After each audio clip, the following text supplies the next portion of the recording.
Are we in there? Are we in here now? We live yet, Lily? Is she still here?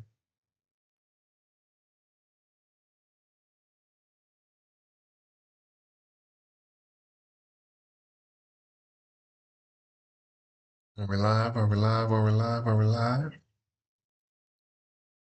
Do do do do do do do do do do do do. It's like we're live. Looks like it.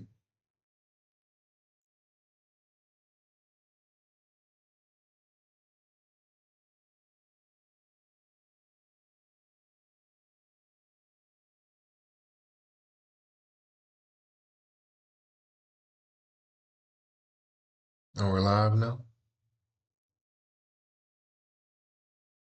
Are we live? Are we live? Are we live? Are we live? All right. Do do do do do do.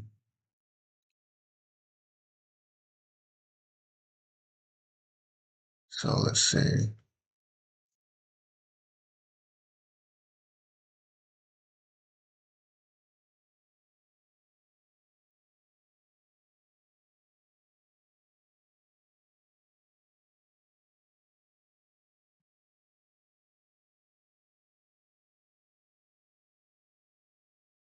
Y'all give me 1 second.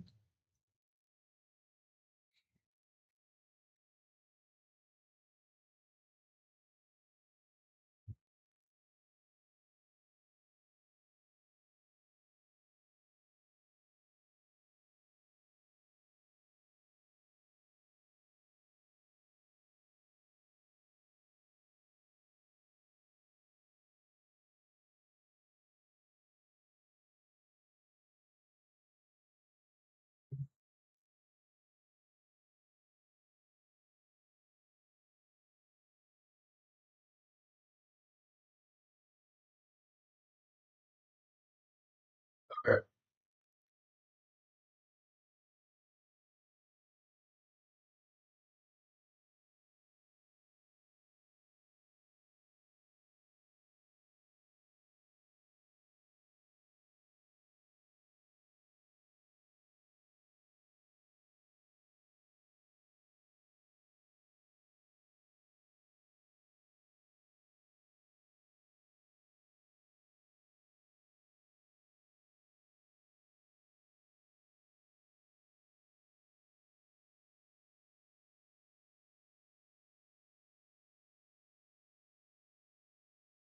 Can you hear me?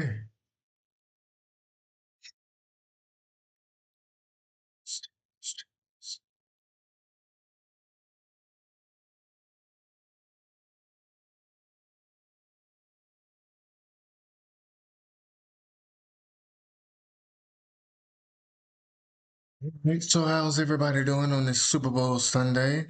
My apologies for the tardiness. I was having some technical difficulties with the live stream.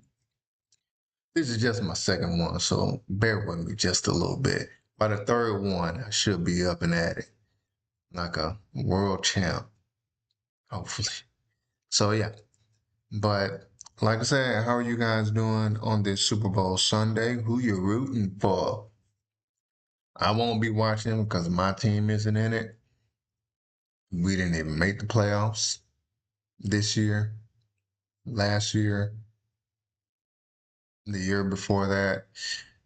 And we're not going to be talking about the years before that. Man, we were in there 2016, that fateful day that the Lord has made. And then we lost the Super Bowl we should have won. Yeah. It's been 10 years now. I still feel some kind of way about that. Beaten by one of the teams that are in the playoffs. I mean, in the Super Bowl right now. Right now. So yeah, still feeling some kind of way about that. So I won't be watching. Like I've said, I don't care who wins. I have no ifs. I have no, you know, affiliation with any of these teams. I've been to Boston, nice city, but I don't care if New England wins or not. Don't care. I want to go to Seattle. Seems like a nice city. I don't care if Seattle wins or not. But yeah, yeah, yeah. So, doesn't matter. Doesn't matter to me. Either which way. Either which way.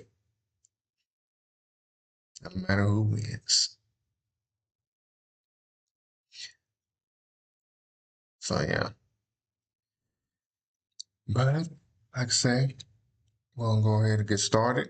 Talking about these kids, these schools, elementary schools. We're gonna start there. Elementary school. A young boy, 6 years old, ended up shooting his teacher. And this was in Newport News, Virginia. I've never been to Virginia, let alone Newport News. Not sure if that's a big city, small city, next to a big city or small city, a metro city from a major city. Don't know. But yeah, this was in Newport News. Don't know if it was a public school, private school, Christian school, none of that. I don't know. Never heard of this particular school, of course, because I hadn't been to the city. But yeah, but we're gonna go ahead and get started, and we're gonna chime in and see how it goes. News to tell you about now. A verdict has been reached in the $40 million shooting lawsuit filed by former teacher Abby Zwerner. The jury ruling that Ebony Parker, the former assistant principal at Richneck Elementary School, should be held liable for Zwerner's shooting by her 6-year-old student. Zwerner's attorneys argued that Parker failed to take action to protect Zwerner after multiple people alerted her that a 6-year-old student possibly had a gun. During closing arguments, Parker's attorneys said the tragedy was unavoidable and school safety is the responsibility of all school officials, not just one person. NBC News legal affairs reporter Gary Grumbach has been following this case closely, joins us now from outside the courthouse. So, Gary, the jury reaching their verdict, they had this burden of determining whether or not there was gross negligence in this case. Tell us about the decision. Was it unanimous?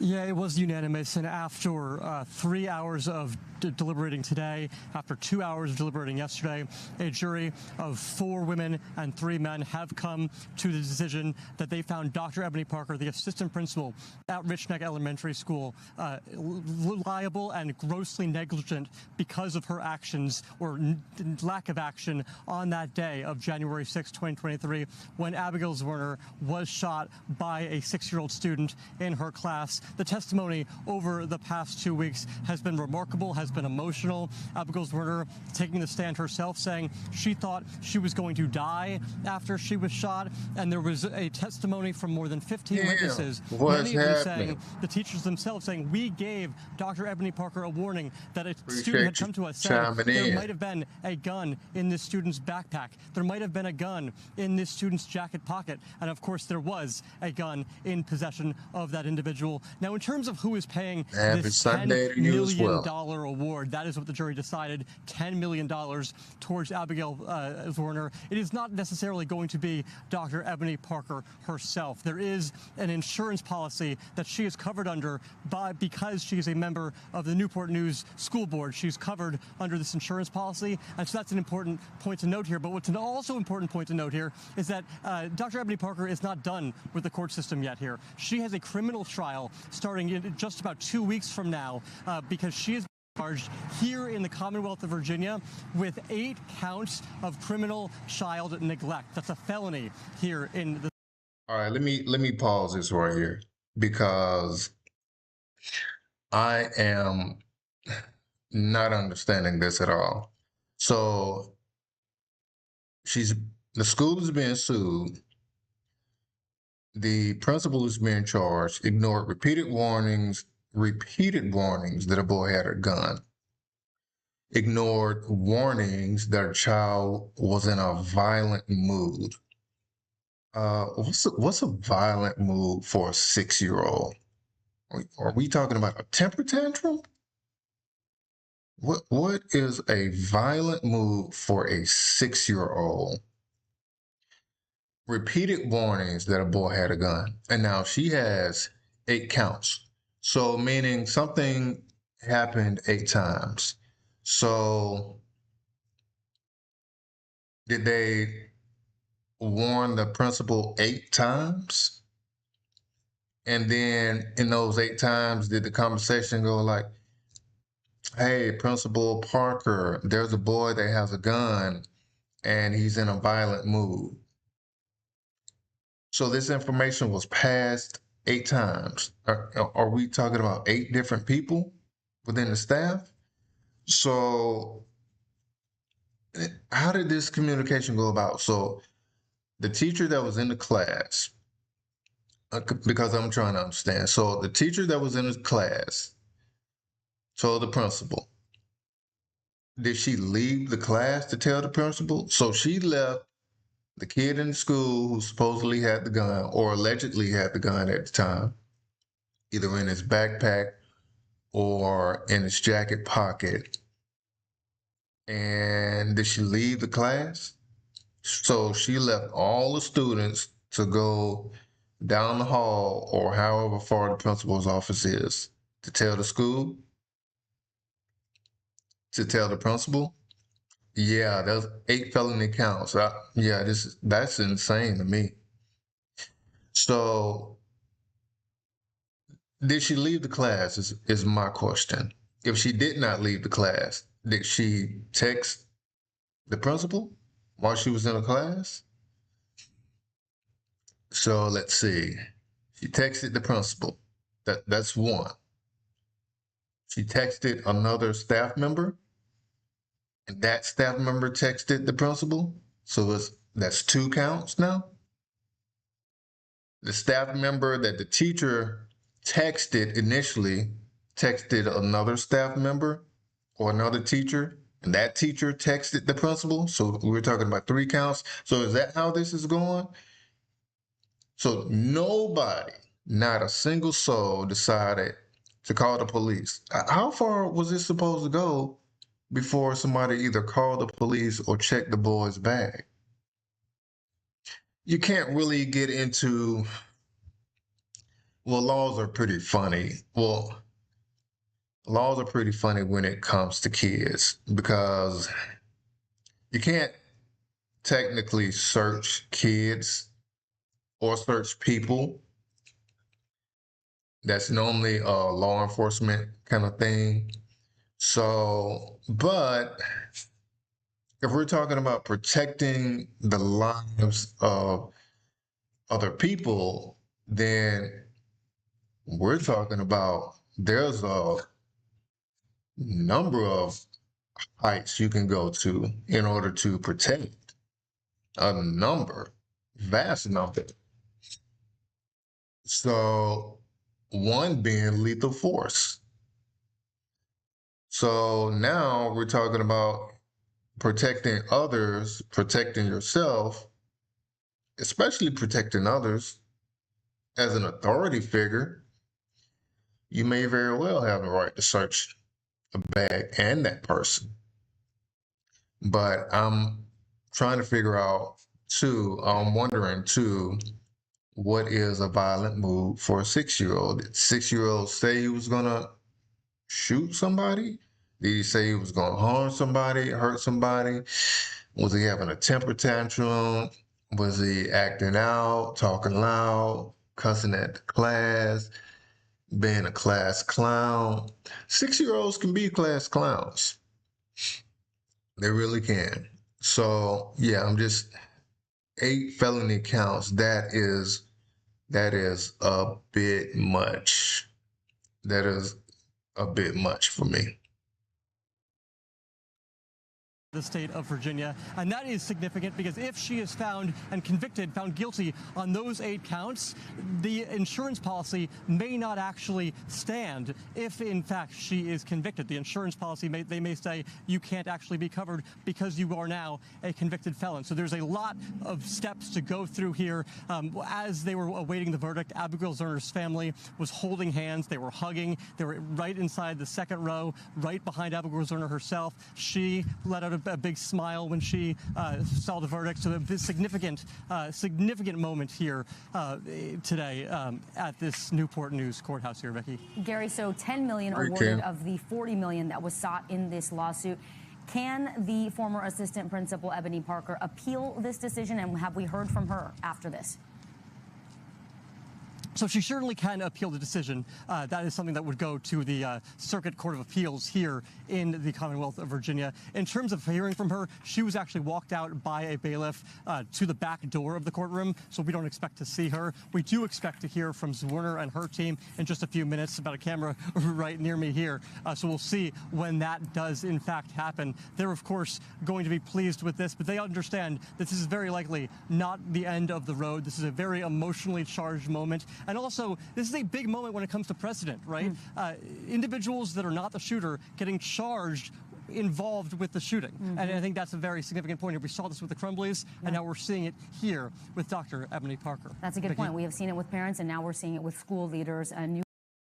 Yeah, that's not really a precedent because, well, it is a precedent because you're charging a principal at this point, and it's not individuals being charged. Individuals weren't charged before with the Crumbleys. I believe that was the case in Michigan. I could be mistaken, but the parents were charged. I did a little bit of digging, and the mom was actually charged in this case. The mom got almost 4 years in prison for felony child neglect, and I think aggravated assault, I believe. But yeah, the mom got nearly 4 years in prison for this. So the mom got prison time, and the kid, I think, got, like mental health counseling, some kind of detention or something. So are we talking about a kid that was experiencing a mental health crisis? Had the kid been diagnosed with mental health issues? I don't know. And then the teacher out here, she was shot in the hand, and she was also shot in the chest, but I didn't hear that the kid shot her multiple times. So what I'm thinking is she was shot in the hand, and went through her hand and hit her in the chest. And I've heard that she had 6 surgeries as a result of it. And then she had to, well, not she had to, but they left, I think the bullet is actually still lodged near her heart. So she could have died a couple of inches off maybe. So yeah. So suing the school, I understand suing the school, but charging the principal. Yeah, so I'm trying to figure out too, what could the principal do that the other teachers, 8 of them, could not do? 8 of them. So you mean to tell me that if you're texting, if I'm a teacher and I'm texting 8 other staff members, you mean to tell me not one is going to come help? Help search a bag, help search the boy? Not one? So what are we going to do to alleviate these issues? Because this is happening in all types of schools. Mixed, Catholic, Christian, public, private. What are we going to do to stop all of this? Do we need to have metal detectors in elementary schools now if they're not already using them? Do we need to hand out clear backpacks to kids now so we can see what's going on when they walk in? Do we need to start warning, kids like with a metal detector when they come in? I mean, I don't know. I think they're doing that in high schools with metal detectors. I think they've been doing that for years in some high schools, but might need to step it up a little bit. Start doing this in the elementary schools too. It's crazy, crazy world though. Crazy, crazy world. So let's move right along. So this, hold on a second. Let's move here. Yeah.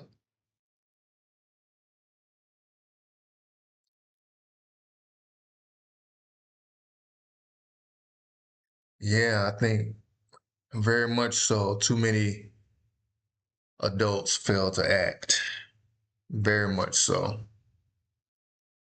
I don't know, like I say, how many times was this information supposed to be passed down before somebody did something? So at what point did the police get contacted? Because I think in the video they showed police going in. So at what point did the police get contacted and who contacted the police? So yeah, that is wild. That is wild. Got to do better as a community, with our kids, especially parents, when we're talking about guns. And then a mom having a gun. So it looks like he was living with his mom, and the mom had a gun, I'm sure for protection. So, like I said, I don't know what kind of school it was. I don't know what kind of neighborhood it was. Newport News, Virginia. I've never been to Newport News. I've never been to Virginia. So I don't know if it's close to a major city. Is that a major city? You know, do I believe that parents should be held criminally accountable for not securing their firearms? Absolutely. Absolutely. You can't just leave firearms out on the counter like they're a bag of cookies. So, yeah, parents definitely have to be more more aware of their surroundings and definitely held accountable because this is grossly negligent on the parents' part. I don't see it being grossly negligent on the principal's part. Definitely the mom's part though, which is why she ended up getting, charged and going to prison for it. Not sure how they're charging the principal. I've never seen a school official charged in this kind of incident. Never. Never ever have I seen a school official charged in this kind of incident. So yeah, you agree? Yeah. Yeah, Kim. I mean, these parents nowadays, I don't know if, some of these parents are just, way too busy or if they're just not paying attention or they just, want to break from, the kids and just, you know what, I'm gonna go in my room, you hang out here in the living room, or I'm gonna go in the living room, you hang out in my room here, play video games on my phone kind of thing. Excuse me. But I don't know if she left I haven't heard any details about whether or not she left the gun out somewhere, if it was in her purse and the kid went and got it. If if it was in her purse and he went and got it, man, he's been watching her. But she hadn't been watching him. So, and then at what point as a parent do you figure out, okay, my gun is missing. So is she looking for it every day while the kid is at the house? She's making sure before that kid goes to school every day, is she making sure that she has everything? Or is this a day where she was rushing, put the kid on the school bus, or took the kid to school while she was rushing? She didn't have time to look, being late, getting him to school, maybe being late for work. Man, I don't know. But definitely parents should be held criminally accountable. And they're charging parents now. They're even charging parents and holding them criminally accountable for less.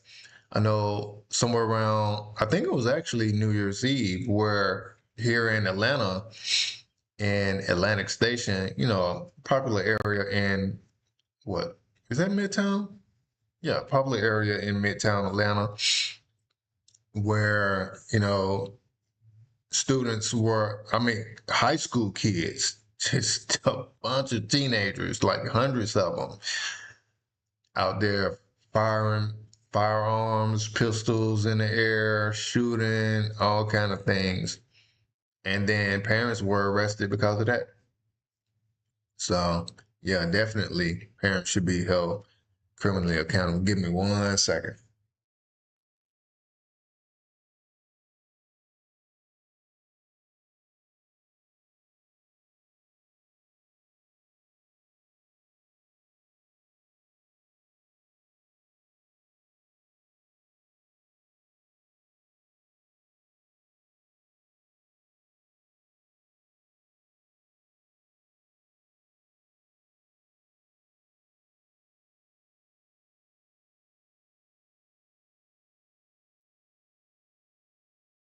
All right, little bit. What you got?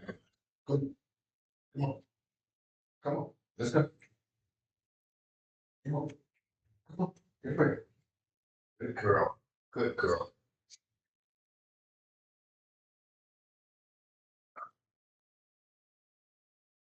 All right. On Thursday, Cammy said you had an 11-year-old caught with a loaded gun on the school bus. Florida isn't going to charge the parents. Wow. This happens frequently here, and they are never charged. Wow. With a loaded gun on the school bus. Woo. Yeah, that was tough. Parents were never charged. I'm wondering if they did not charge them. Man, you said this happens frequently. I'm wondering if they did not charge them because nothing happened.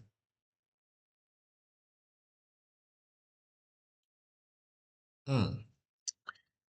Yeah, because you can't even have the gun. Well, it depends too. For Georgia law, I don't. Most most states have what we call in law enforcement a sister state, where they pretty much have the same gun laws as you. And I forget which states are sister states with Georgia as far as gun laws and most criminal laws, but yeah, definitely gun laws where you can have in your own vehicle, you can have the gun loaded like in the clip, but it cannot be in the chamber. If it's in the chamber, you're being charged. You're being arrested on the spot. So with a kid having it loaded in Florida on a school bus, I'm wondering if there was one in the chamber. So, interesting. Very interesting, though. But let's go. Excuse me. So this next incident was one that happened here in Georgia at a high school football game. It wasn't actually at the school, but definitely a high school in Metro Atlanta. So let's go ahead and check this one out. First at 5, a teen is behind bars charged with murdering a 14-year-old outside of a high school football game in Spalding County. Good evening. I'm Faith Jesse. And I'm Jennifer Bellamy. In the last couple of hours, the sheriff's office released new details of how deputies arrested the suspect. 11 Live's Brittany Kleinpeter is live from Griffin with the very latest here. And Brittany, what are you hearing from authorities and the family? Good evening. I'm hearing right now that the suspect, 17-year-old Kamarius Kendrick, is being held here at the Spalding County Jail. I spoke with the victim's mother, Emmanuel Dorsey, just a few hours ago. She said she was at the funeral home working on her son's obituary when she heard about the arrest. She said while she's relieved an arrest has been made in this case, she just wants to know why this all unfolded. Authorities tell me, though, that they arrested Kendrick on Saturday. They found him sitting in his car in the driveway of a Henry County home, armed with a gun. Deputies, though, did take him into custody without incident. Kendrick is accused of killing Dorsey on September 30th, down the road from the Griffin Spalding High School football game. Both Kendrick and Dorsey attended Griffin High. The school district said they pair did know each other, and they do not believe the shooting was a random attack. At last check, officials have not released the specific motive in this case, but we do know that Kendrick is still being held here without bond.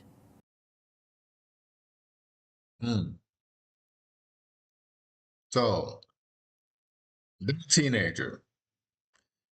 Give me 1 minute. Give me 1 minute.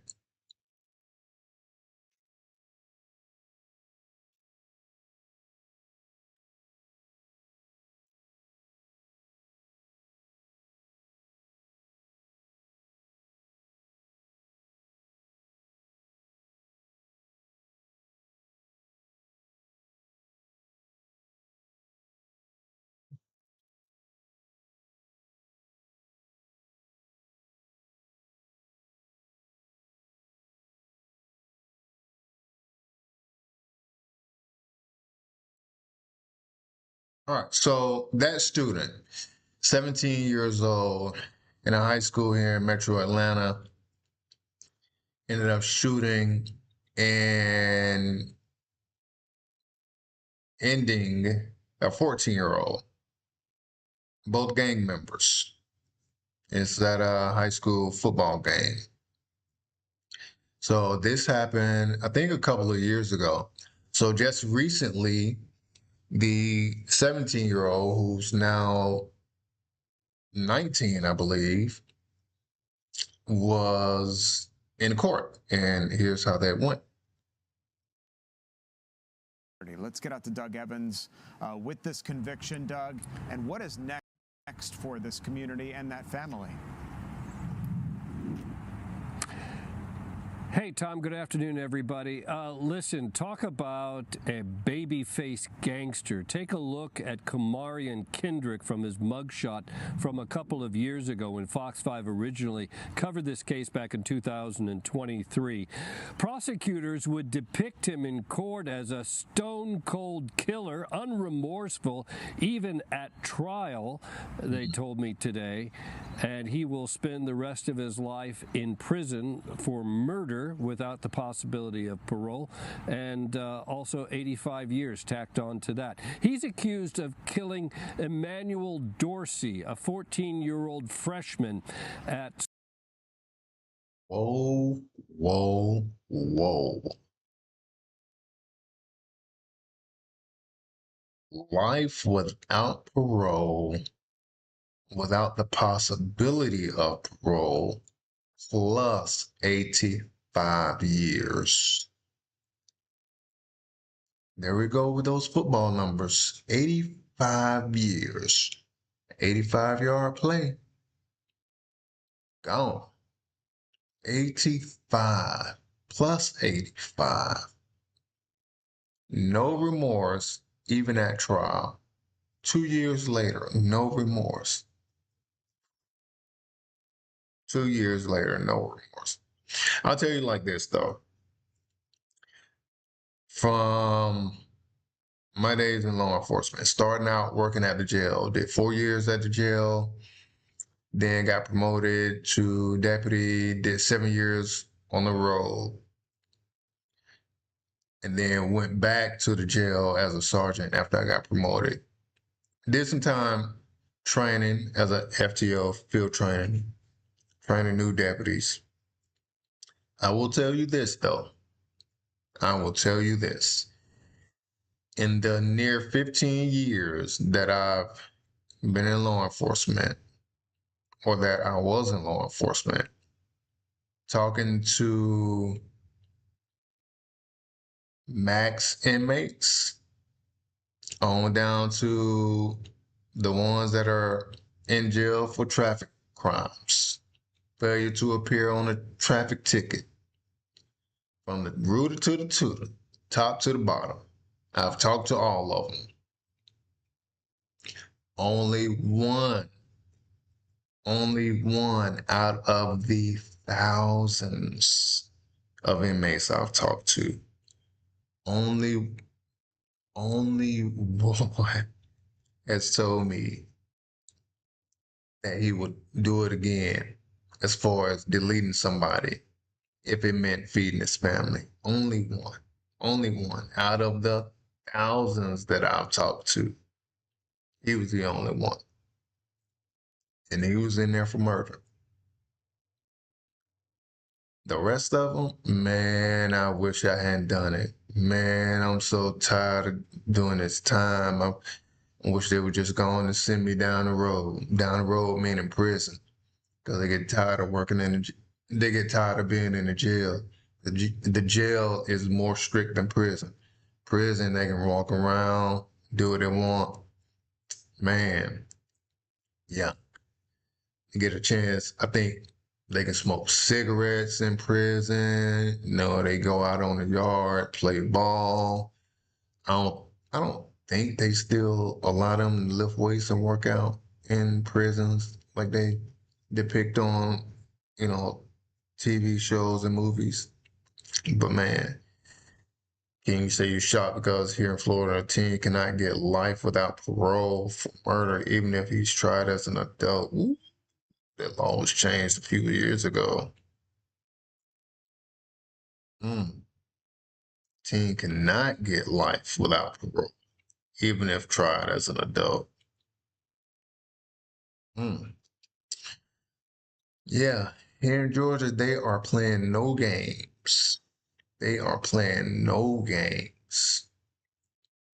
So yeah, but for him to show no remorse in court, it's just gonna add on to it. It's just gonna add on to it. So where are these kids coming from? Because he had a gun, and then I think he had a gun that he shot the kid with, threw it away. And then when they caught him again, he had another gun. So I'm sure both of them were stolen. I'm not sure how. Well, they're breaking and entering the home invasions, breaking in cars, stealing these guns. People are leaving guns in cars like it's nobody's business, and that's how a lot of these kids are breaking in these cars or getting these guns. I was at an apartment complex in supposedly a good part of town in the city of Atlanta. When I tell you, every week there was a car breaking in. Every week.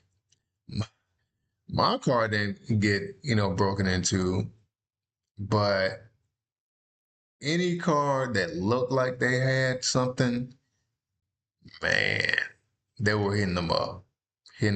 Broken glass, tinted windows, busted, glass all over the ground.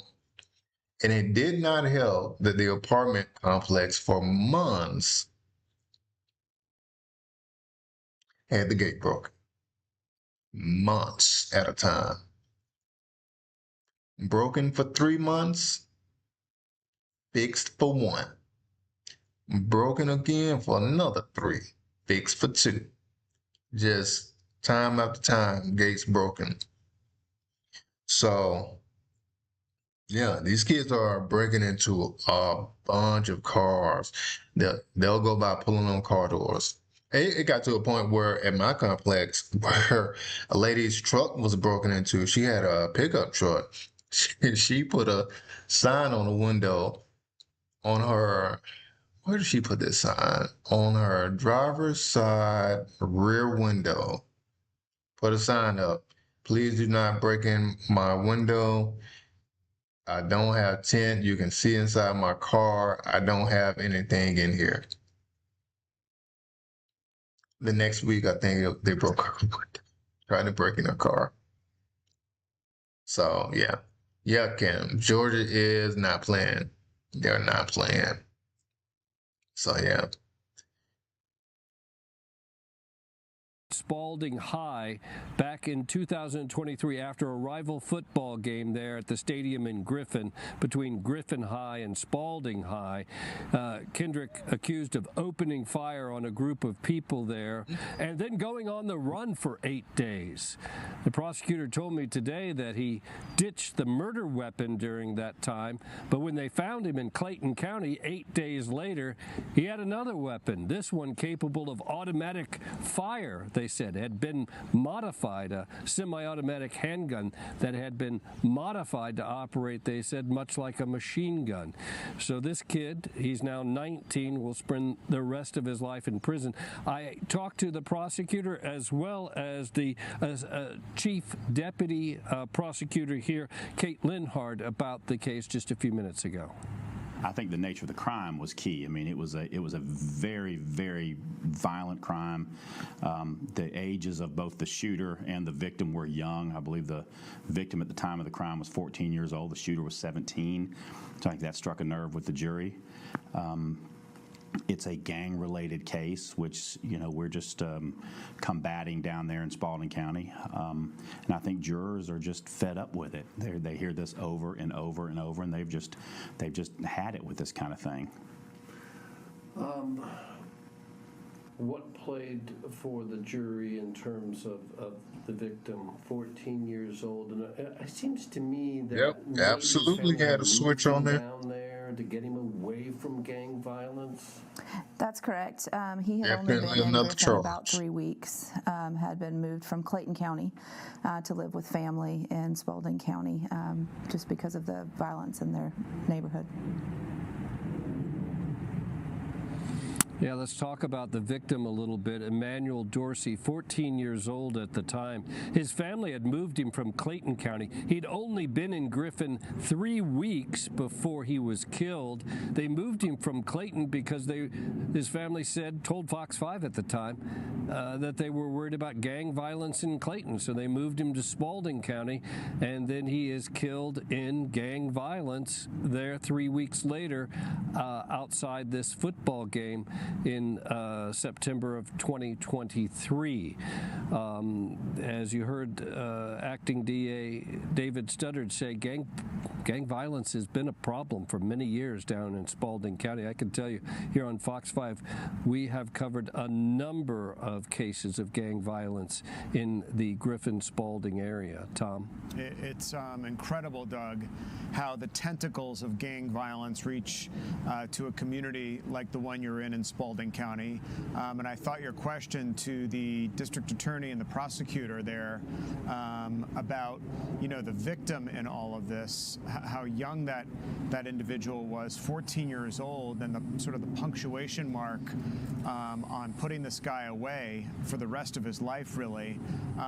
You know, a family can never regain their loved one who's been killed, but what kind of closure is that providing them? Have they spoken out at all about this? Tom, one of the things that came out at trial was the fact that Kamarian Kendrick was unremorseful after the murder, unremorseful at trial. It's something that sits hard on a community when you've got a 17-year-old at the time, now 19 years old, caught up in this horrific case and yet is unrepentant. And it just shows the problem that they're dealing with these gangs down there and how they have such a tight grip on these young kids. The family spoke with us at the time. We've not had an opportunity to speak to them since. At the time that we talked to them back in 2023, Kendrick was on the run. They had appealed to him to turn himself in. It was believed that there were people who were sheltering him at the time, and so that appeal went to them as well to do the right thing. So it's just a very sad case all around for the community, for this family of this young teenager. Yeah. You're a fugitive on a felony charge, that gets you a felony. It depends on the officer, though, or officers, or the fugitive team, if they want to arrest. Let's say he went to his grandmother's house and grandmother holding him up, know he's wanted for murder, feeding him, nurturing him, taking care of him. Fugitive team get down there and knock on the door. Is he here? No, he ain't here. Well, we got a warrant for his arrest, and we got a warrant for this house, so we're coming in. Or, is he here? Yeah, he's here. All right. So at that point, you might decide, okay, she let us in, she was cooperating, we won't arrest her.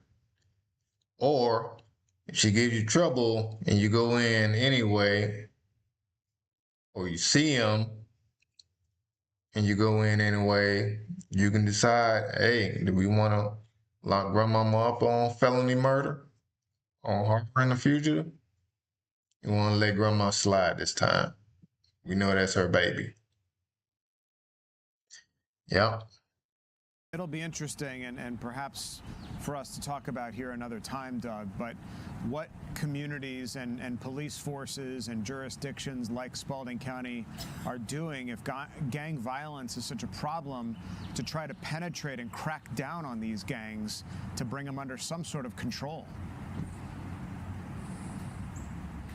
It certainly is, Tom. I know that over in Spalding County, they have some gang units over there that operate and do the best they can. Tom, it's not just the gangs with the young kids over there. We've covered many stories of this Ghostface Gangster gang that is a prison gang that has its tentacles in this community as well, and these are adults also doing atrocious things. So it's not just the kids, but it is a very bad problem there in Spalding County. They recognize it. There are joint task force with the Spalding Sheriff's Office, also the Griffin Police Department to combat that as well.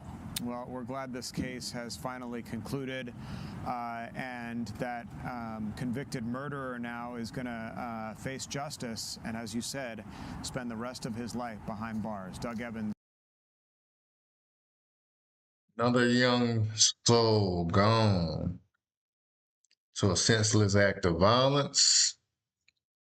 Another young soul gone to prison for the rest of his life. When are we gonna stop it?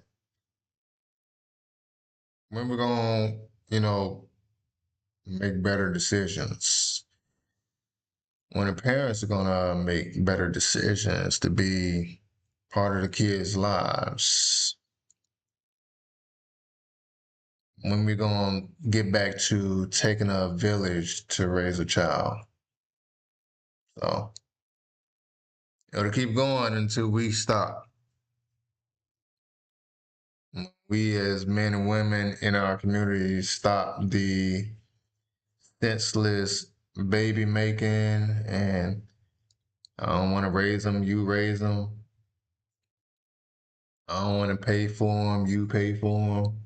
When we stop all that, the crime will stop.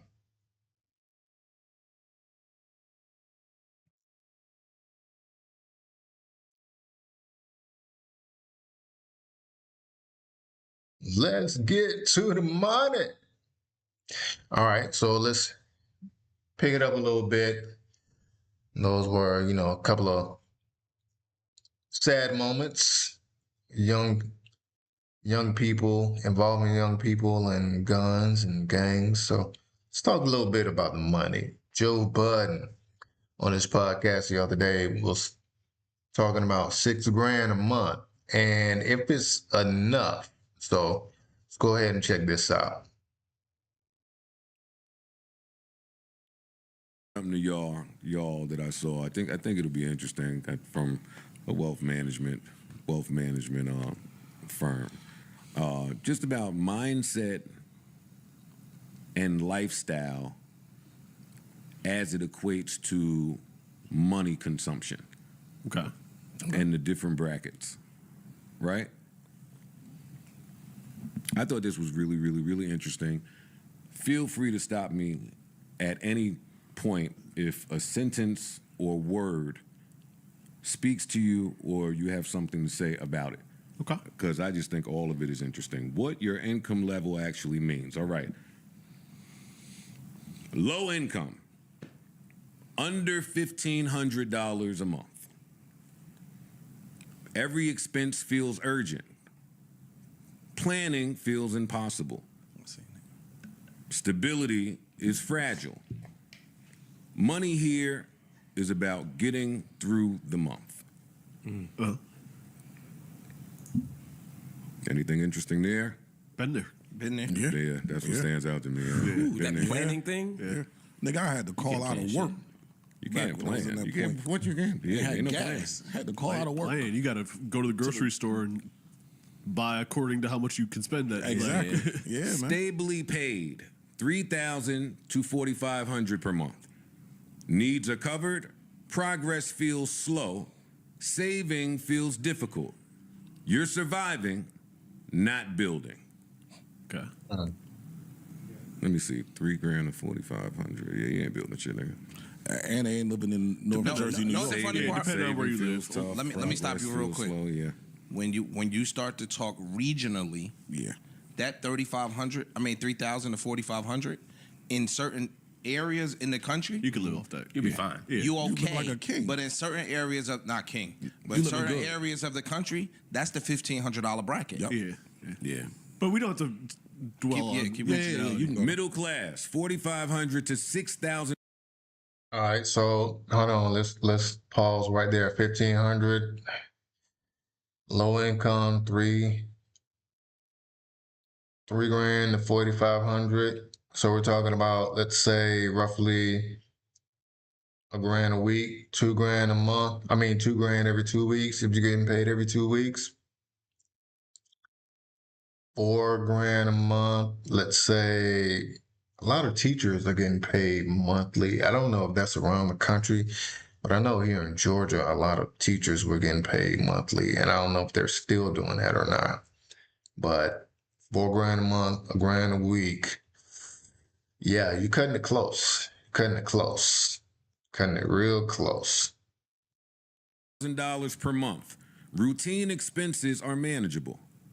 I mean, you paying your bills, nigga. All right, so hold on. Let me rewind that just a little bit. Middle class, $4,500 to $6,000 per month. Routine expenses are manageable.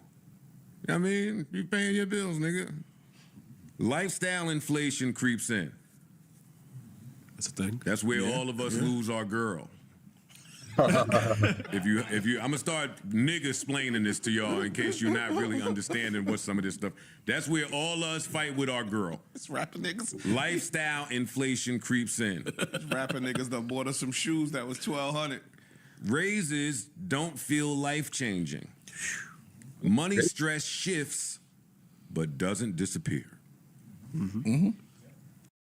Raises never feel life changing. I have not had a single raise that I was super excited about, where I'm in the same position, in the same role, and they're just giving out a raise, year after year. It's raises are never life changing.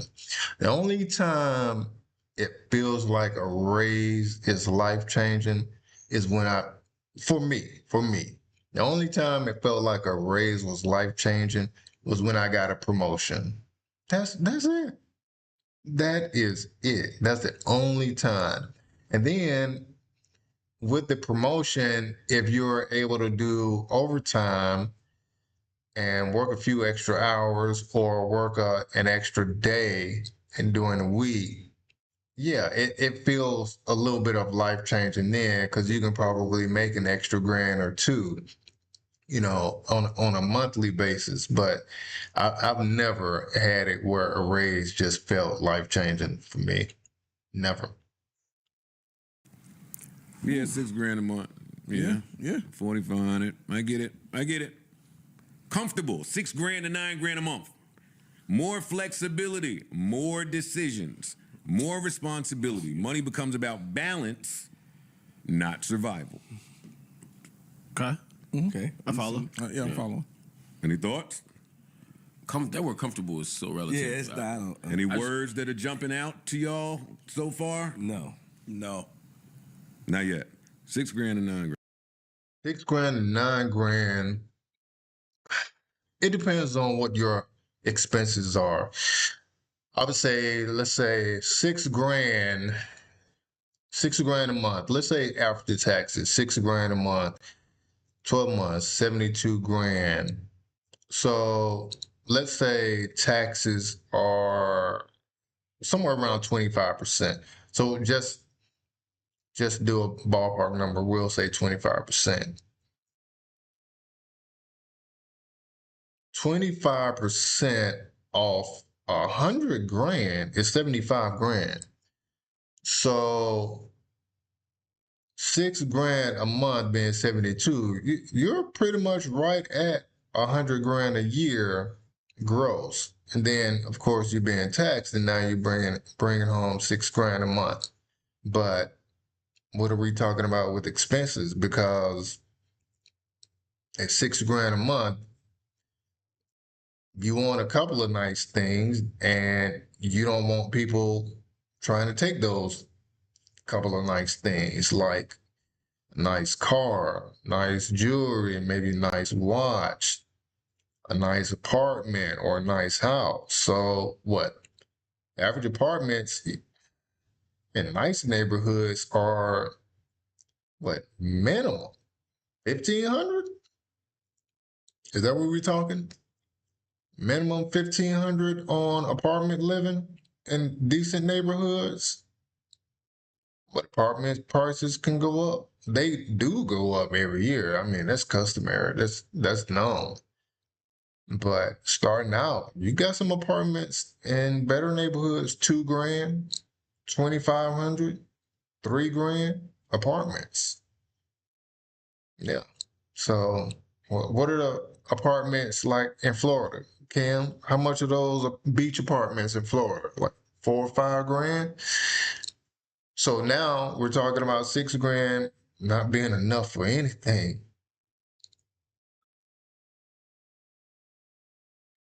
More flexibility, more decision, money becomes about balance. All right, I get it. Upper and middle class, $9,000 to $12,000. Optionality increases. That's where we lose our girl. Yeah. That's where she lose us? Right. We lose her. She lost us. Right. Time becomes valuable. Financial mistakes feel expensive. Yeah. Income That's good. Yeah, right? Yeah. That line. Yep. Financial mistakes Yeah. Income improves, complexity increases. That's the other part that's tough to explain to people. Can't understand it. that complexity has increased now. Yeah. Things are not like they were. We're looking through a different lens. That's what I'm getting here. You start losing friends. Not necessarily. Yeah, no, right around. Discussions start to be had with your friends that they don't understand. I had an argument with my mother. That's Being where transparent. This is where I had that an argument with my mother optionality not too increasing long ago. stuff is. Yeah. Go ahead. Like they just don't understand what your level of expenses look like. Yeah. You get what I'm saying? Like people just be like, "Yo, you got it." Yeah, fair. And it's like I'm not losing friends over that or family, but carry on. no, it's a conversation start to be had. No, I won't lose them, but conversations start to It could be change the had. relationship. You might not lose them. Yeah. Part of it is if you're at the bottom of that scale, the top might as well be 300. Like it's so far from $50 zillion, right? That they can't appreciate the differences. Like if you have 1,500, that 9,000, 10,000, 12,000 even seems like a million to people. Yeah. So Wealthy, 12 grand to 25 grand per month. Lifestyle is no longer the constraint. Oh, baby. That's wealthy? Who made that? Tracy Morgan's Iowa. Somebody in Indiana. Listen, buddy, I'm reading it to But you make 25 grand a month, you're wealthy. Yeah. There are additional expenses. I'll say rich. Okay. I mean, 25 $25 grand a month is not wealthy. Yeah, what are we talking about? 25 grand a month, what? Times 2 months, 250. What? Times another 2.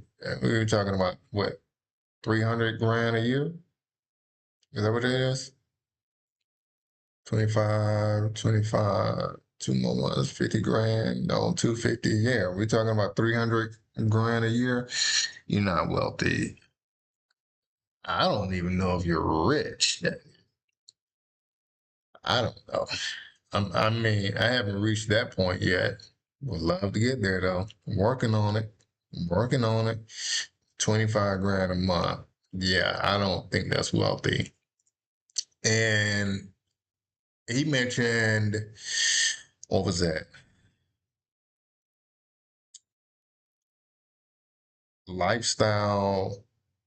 Financial mistakes feel expensive. But he was talking about that at the 6 grand and 9 grand a month. Yeah. Probably even before that, I would say financial mistakes feel expensive.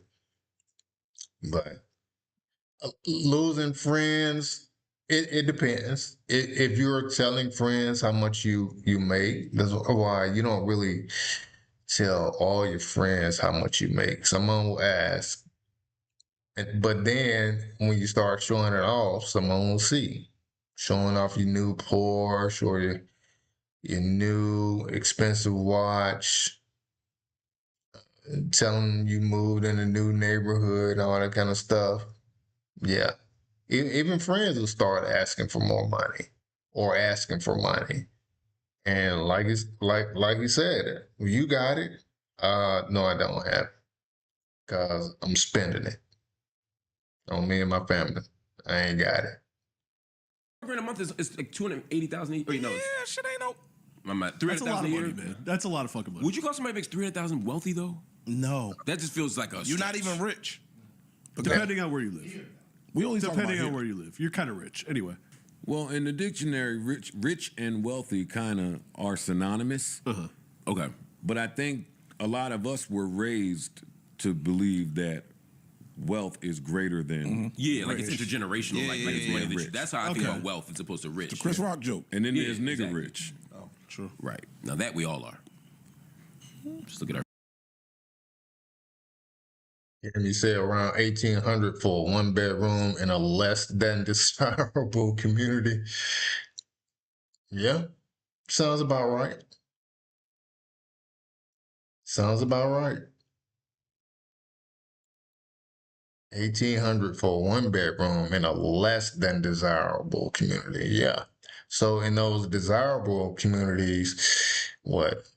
On the beach, a mile from the beach, 5 miles from the beach, no more than 10 miles from the beach. Yeah, the 1,800 starts to turn up a little bit on 28, 38, 4,800. Yeah. Closer you get to the beach, yeah. Our feet. Yeah, because rich, when I hear rich, I think money. Mm-hmm. When I hear wealth, I don't. Right. And that's the difference to me. Wealth you have other things that are of wealth. Right. That can affect your lineage, generational, past rich. See, that's how I look at it. Rich is still income focused. Yeah, lifestyle What you shaking your head about, Lily? dependent, whereas wealthy is asset focused and lifestyle independent. Where'd you read that from? Oxford? AI. Where's that at? Nah, I just Google searched. Wealthy, 12 grand to 25 grand. I don't want this to drag. Lifestyle is no longer the constraint. Focus shifts to structure and efficiency. Taxes and decisions matter more. Money becomes strategic. Yes. Should. Yeah. It should, yeah. Y'all don't give a fuck about this shit. No, I do. I'm fascinated by this shit. Yeah. Rich, 25 grand to 80 grand. A month. See, and this should be inspiring to some people out there. What I spent a lot of time on was the gaps, right? They went from 12 to 25 grand. 25 grand went to 80 grand. Yeah, that's a big ass. Hold on, Kim. You said most Floridians or blue collar workers are making around 30 grand or less annually. Ooh. Florida has millions of homes in foreclosure right now. Millions. Wow. Oh, so Lily, you say you were shaking your head at the 1800 shenanigan? Yeah, being in a less than desirable neighborhood. Yeah. Yeah. Yeah, that is crazy. Millions of homes in foreclosure right now. And that is crazy. Income is no longer the focus. Preservation replaces accumulation. Control matters more than growth. This is where perspective changes. That makes sense. Yeah, that make a lot of sense. I've been living like this. I don't want to lose it. Yeah. I got to think Can't go about back. how to. Can't go back. Yeah. Then the next jump is wild after this. Millionaire. So wait a minute. So control comes a little more important than growth. Yeah, and like you said, I got this money now. I don't want to lose it, but you're gonna lose it anyway to inflation. $1,800 a month won't get you much here in Florida, man. So, yeah. Goodness. I don't want this money. I got this money. I don't want to lose it. But yeah, like I said, you're gonna end up losing it to inflation anyway. Man, nothing nearly gets squeezed tighter than money that's not used to grow. I'm telling you. Nothing gets squeezed tighter than money not trying to grow. Because you're going to spend it living and you're not growing it, you're looking for a problem. You're looking for a big problem and fast. 1 million to 2 million per year. Capital works harder than labor. Decisions matter more than effort. Risk becomes asymmetric. I love that one. Money is an operating system. Should be. At this point, they're not even calling it money anymore. Yeah. Capital. Yeah. I think that's highly dependent on how you make your money. Good point. Like, I'm all labor. Damn near. That's a good point. Like every dollar I make, I don't have money that just comes in. Like every dollar I make is still labor focused. You know what I'm saying? Yep. I think for a lot of athletes, for a lot of artists, it's still labor focused. Yeah. You know what I mean? I think for people who work in other industries or who have investments, I think that's generally true. But I think particularly for people who like us, who either come from poverty or lower middle class backgrounds, or people who ascend through the arts or sports. Wait, Kim, you said my stream was suspended for policy violations? Really?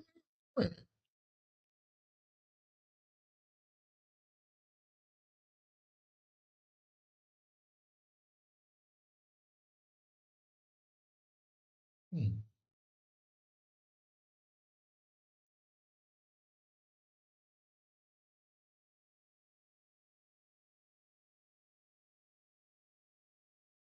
My stream was suspended. Wow. So is it back up or is just gone completely now?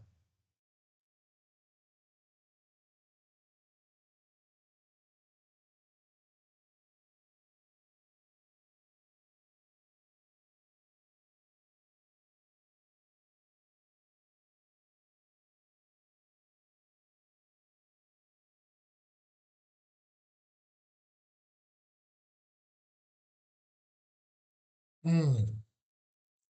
I'm wondering if it had anything to do with talking about the kids and in the high school and shooting and stuff. I didn't think that would be suspended though, because I got that from YouTube. Okay, stream is back. Man, that's crazy. Man, that's crazy.